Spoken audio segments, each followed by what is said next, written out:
We will open up the Cuervo Club at the end of this segment, but we have joining us now what is today the world's greatest interviewer. Yeah. Congratulations, Jazzy Guerra. She crushed the Mike Tyson interview. Now, she does a lot of this. She's talked to Jay-Z and Kendrick Lamar and Michelle Obama. I don't know what she regards as her greatest and best interview, but let's just play for the people how professionally she handled difficult circumstances with Mike Tyson. So after such a successful career, what type of legacy would you like to leave behind when it's all said and done? Well, I don't know. I don't believe in the word legacy. I just think that's another word for ego. Legacy doesn't mean nothing. That's just some word everybody grabbed onto. Someone said that word and everyone grabbed on the word, so now it's used every 5 seconds. It means absolutely nothing to me. I'm just passing through. I'm going to die, and it's going to be over. Who cares about legacy after that? What a big ego. So I'm going to die. I want people to think that I'm this, I'm great. No, we're nothing. We're just dead. We're dust. We're absolutely nothing. Our legacy is nothing. Well, thank you so much for sharing that. That is something that I have not heard before, someone say that as an answer. Can you really imagine somebody say, I want my legacy to be this way when you're dead?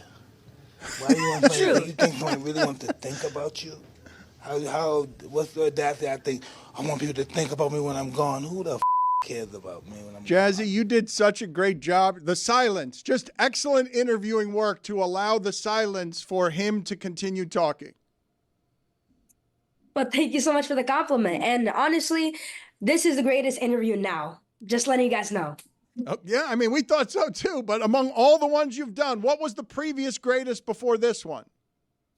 I mean, every single interview that I have done has had great viewership and everyone had a great time. So I say every single other interview. So you're saying this right now is your favorite interview, not the Tyson one, right? You're saying just spending this time with us right now?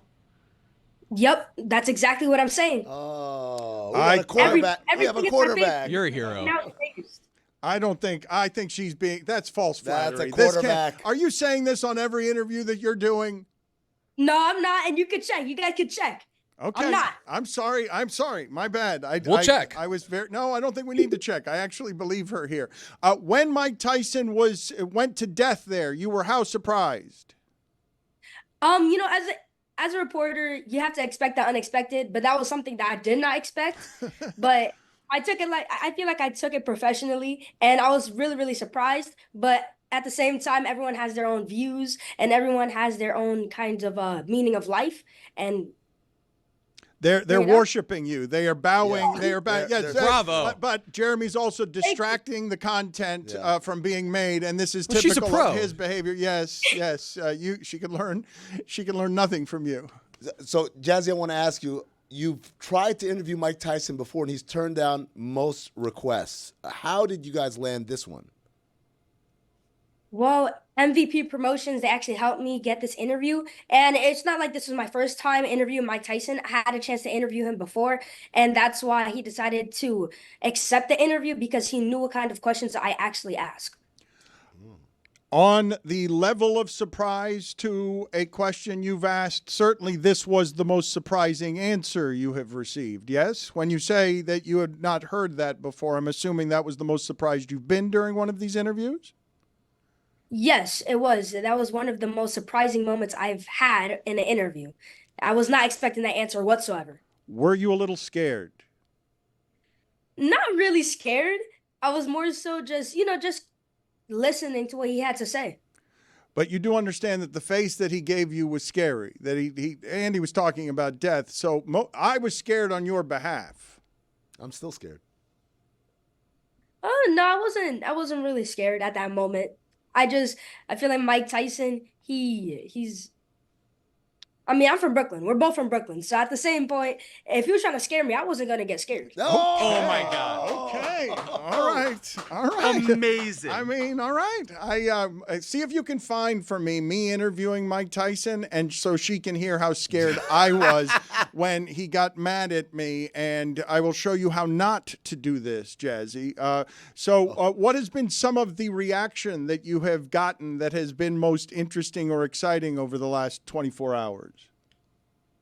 Honestly, I've seen so many different types of articles that were made, videos, and everyone decided to, look at my video and just share it. And it has gone viral for the last 24 hours, and I'm so glad that that video went viral. I'm very appreciative to everyone that decided to, put my interview on the map. You've been doing this for a while, correct? You've been doing this for how long? 5 years. And what's the end game, Spence? What? End game? Yeah, where do you want this to end up? What is your dream? My dream is to have my own show and to just expand my brand. I'm not exactly sure what I'm going to do in like 10, 15 years, but I'll go with the flow for right now. Why the interest in this? Because I'm a curious kid and I'm from Brooklyn and I feel like I could definitely pave the way for future journalists. Did you model yourself after anybody? Like, how did you decide at 9 years old, this is something that I think I could be good at? Well, my dad, he actually used to take my brothers and I to different meet and greets so that we can meet our favorite professional soccer players, our professional athletes that we really liked. And we got autographs and everything. And over time, I decided, hey, let's do something much more constructive with our time. So I decided, hey, let's get a karaoke mic. We're going to get an iPad and we're going to start our own YouTube channel. And my dad, he helped me the entire time. And he still helps me out. He's my manager. And it's just really great. I still feel like I just started. What did your dad have to say about all of what happened here? Well, he was very excited to see the kind of response that we were getting. Your first interview was with Greg Popovich. What do you remember of it? Yeah, Coach Pop. It was so exciting because I remember I was outside waiting for him and I was just reviewing my questions over and over and over again just to make sure I didn't mess up anything in front of him. And when he did come, I did my interview. I was like, "Oh, Coach Pop, can I please interview you?" He was like, "Oh, what's your name?" And I was like, "Oh, my name is Jazzy. Can I please interview you?" He said, "Yeah, of course." And I interviewed him. And I remember I had a cup of hot chocolate at the time. And I don't think I put it down. I didn't put it down, right? No, I didn't put it down. Oh, wow. Look at that. So you were more nervous interviewing Pop than you were interviewing Mike Tyson?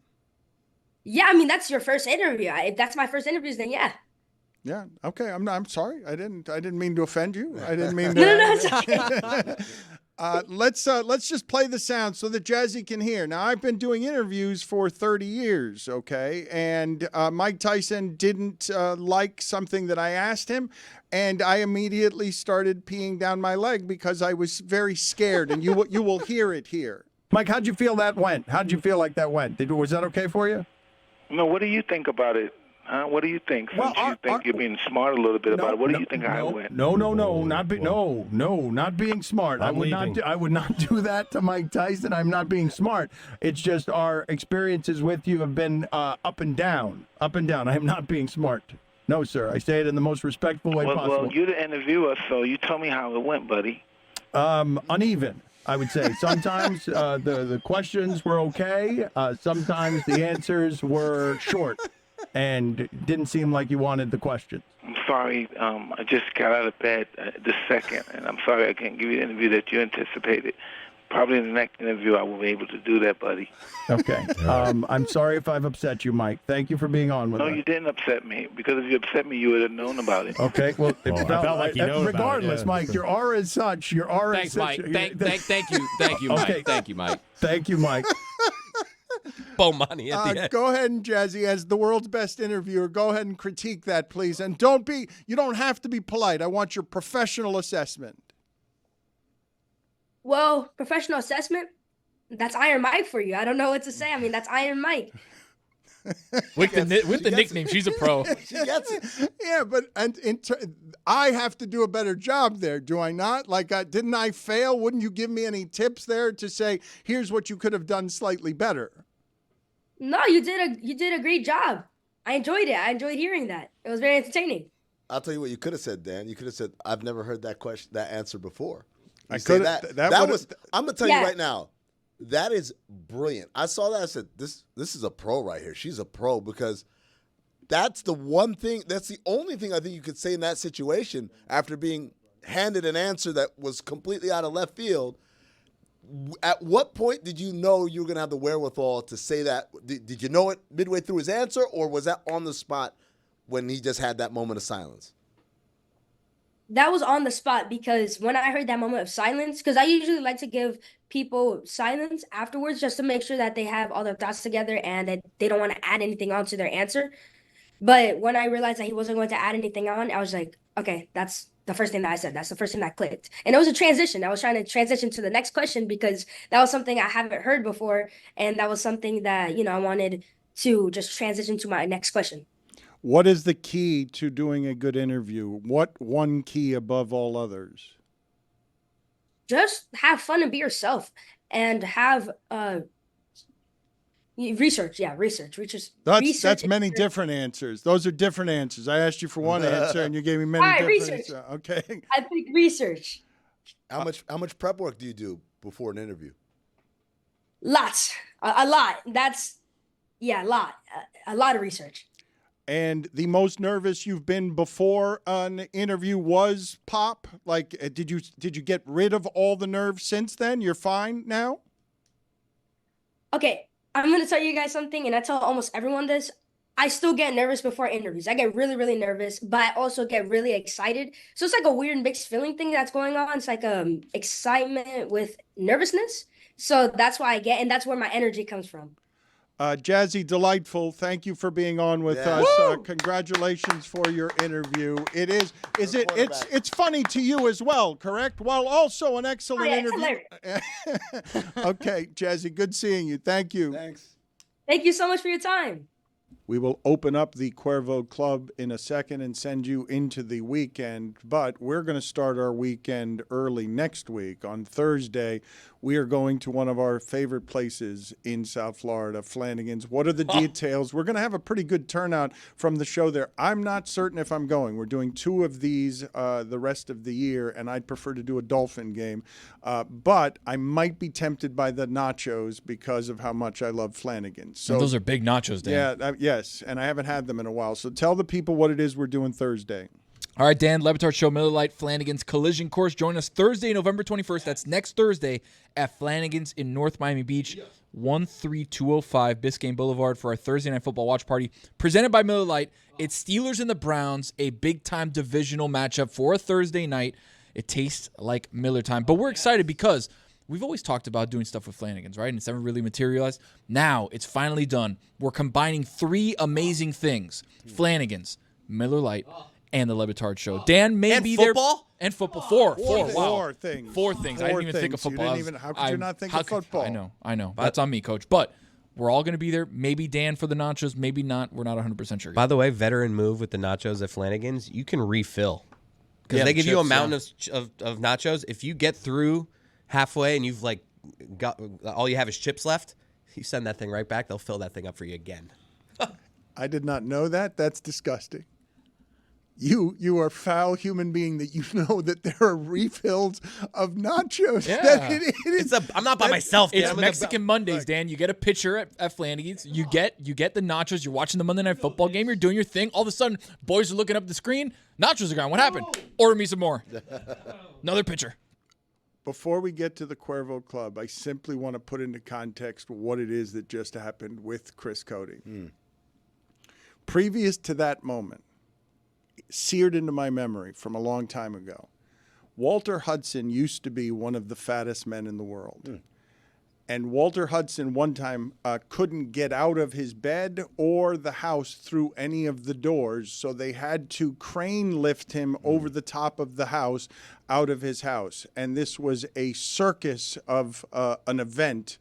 And Walter Hudson was quoted in the newspaper as saying, when he was being extracted from his house, "I just hope it's not a circus." And the caption was under a photo of him being airlifted over a lawn full of reporters who were watching him craned out of his own home. That used to be the fattest thing I've ever heard. Until I learned that Chris Cody knows that you can get refills at Flanagan's on the nachos. For a group of people, not just myself. Exactly. And let me reiterate, because Dan was stepping all over that. Next Thursday, November 21st, Flanagan's, Miller Lite, Le Batard Show, Collision Course. Flanagan's on North Miami Beach, 13205 Biscayne Boulevard. You got to come out. We're going to have fun. How did I step all over it? You informed me that there are refills on nachos at Flanagan's, and you said it as if we should all know that, and I'm guessing that you are among the few who know that. Tony knew it. The few, the proud. Are you guys ready to open up the club? Because people have been denied some club. They complain when it's only 2 minutes long, when it's only 3 minutes long, when it's only 4 minutes long. So here we are, 5 minutes long. Oh.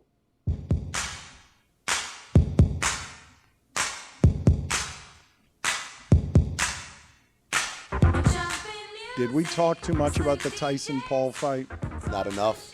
It's big, Dan. It's the biggest thing on this Friday. What else is on the schedule? I meant to actually ask you, and we didn't get into it, but I meant to ask you, is there any chance that viewership skews in a way that would suggest that tonight's event gets more numbers than the pay-per-view UFC event? Yeah, absolutely. Just based on the sheer number, right? It's a volume shooting game. A ton of people have Netflix. Millions and millions of people have Netflix. And when you're talking about a pay-per-view buy that does 1 million buys is a massive pay-per-view. But when you have Netflix that has, 1 billion people, like it's pretty easy to just shoot fish in a barrel when you're fishing with that amount of people. Heat Pacers could put a dent into that, though, tonight. What's the first sound in the club?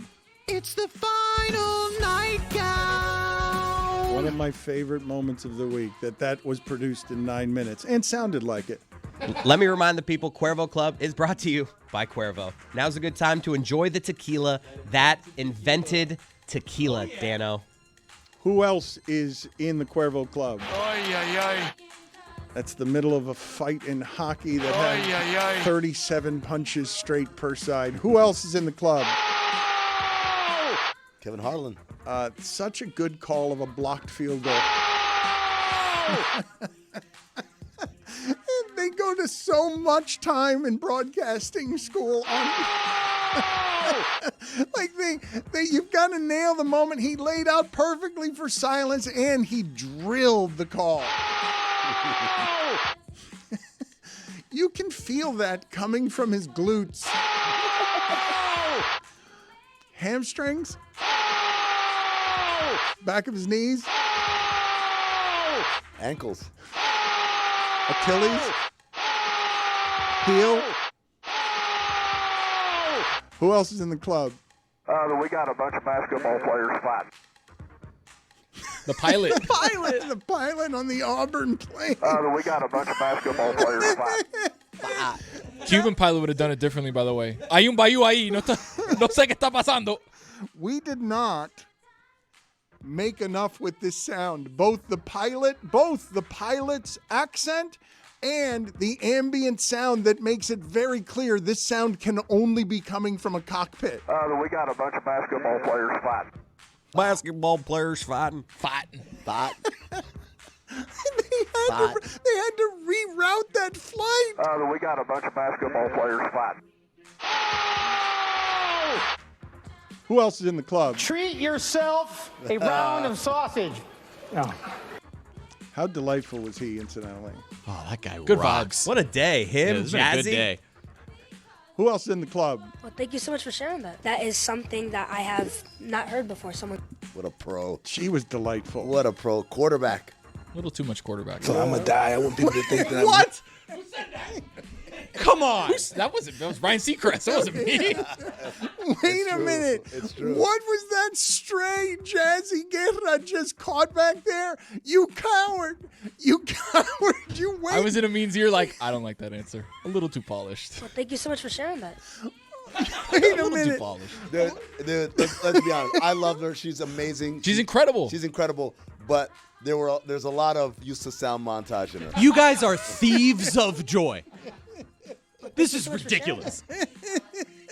She would fit right in with Mike Tomlin and No. Don't Thank blink. you so much for sharing that. No. Imagine her telling a media member that, standing at the podium and saying this. Well, thank you so much for sharing that. No, you're not supposed to say that. we'd say that's a real polished quarterback. She was excellent, but I'm beginning to doubt whether or not I should feel that way because Jeremy thinks she was great and Tony and Amin are skeptical on just how polished that is, which is Jeremy's whole problem. Too much polish.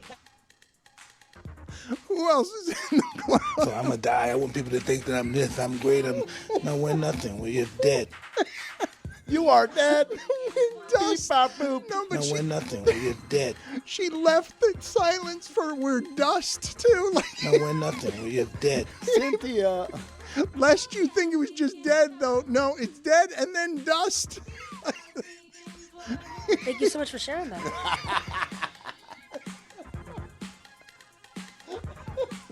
Flanagan.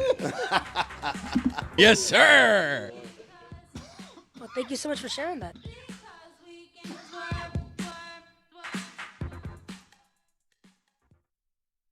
DraftKings and DoorDash have teamed up to deliver NFL fans the action that they crave. Take a shot to play completely free throughout the season for cash prizes and DoorDash gift cards. Build a roster each week and compete against the field. Finish at the top of the leaderboard and take home the lion's share of $5,000. Play now at DraftKings.com/DoorDash.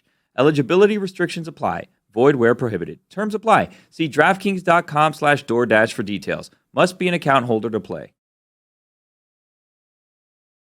What's up, everybody? It's Mike, and it's the holiday season. It's approaching anyways, and the holiday season means family gatherings. You're going to be hosting your family, opening up your doors to, let's face it, potentially some problems. There's always family disagreements and things up for debate. Well, let me tell you something that's not up for debate. The great taste of Miller Lite. In these polarizing times, it's good to have something that we can find general consensus on, and that is that beautiful white can, Miller Lite. Is awesome. It makes any time a Miller time, and it's got tastes that you know that you can depend on. A beer that is brewed for people who actually like the taste of beer. And let's not forget, simple ingredients and the fact that Miller Lite is only 96 calories, folks. That's right, and just 3.2 grams per 12 ounces. Making memories at year-end gatherings, I ask you? Well, make those memories taste like Miller time. Go to MillerLite.com/Dan and find delivery options near you. Or you can pick up some Miller Lite pretty much anywhere that they sell beer. Miller Brewing Company, Milwaukee, Wisconsin. 96 calories and 3.2 carbs per 12 ounces. Fewer calories and carbs than premium regular beer. Welcome to DraftKings Crowning Moments. It's an opportunity for us to put a big old spotlight on some winning bets from the football weekend. Who doesn't love winning bets? Let's get right to it, shall we? It's no longer National Tight End Day, but George Kittle is still making impact plays. That was a huge touchdown that he caught against the Tampa Bay Bucks. A bettor out there put out $2,800 on George Kittle to score an anytime touchdown, and that bad boy paid off over $6,400. Let's talk about a player that I like in New York, although he had a bad moment in that OT. Tyrone Tracy Jr. for the New York Giants. It's going to be a name that's on your fantasy radar next year. His over-under was set at 74.5 rushing yards at -120. A bettor out there put out $2,778.35 on that over, and it paid out just over $5,000. And how about this story? Ricky Pearsall gets shot a couple of weeks ago, has to overcome that, get his body ready for the next level. Now on a team that is totally depending on him because their wide receiver weapons are in and out. Weapons probably not the best word to use there when you consider what happened to Ricky Pearsall, but Ricky Pearsall scored his first career touchdown, overcoming that tragedy that happened to him and almost cost him his life a couple of weeks ago. Ricky Pearsall, first touchdown, paid out $4,200 because a bettor out there put $200 on Ricky Pearsall to do so. So that is DraftKings Crowning Moments. It is obviously brought to you by DraftKings. Submit your winning bets for a chance to be featured. DraftKings, the crown is yours.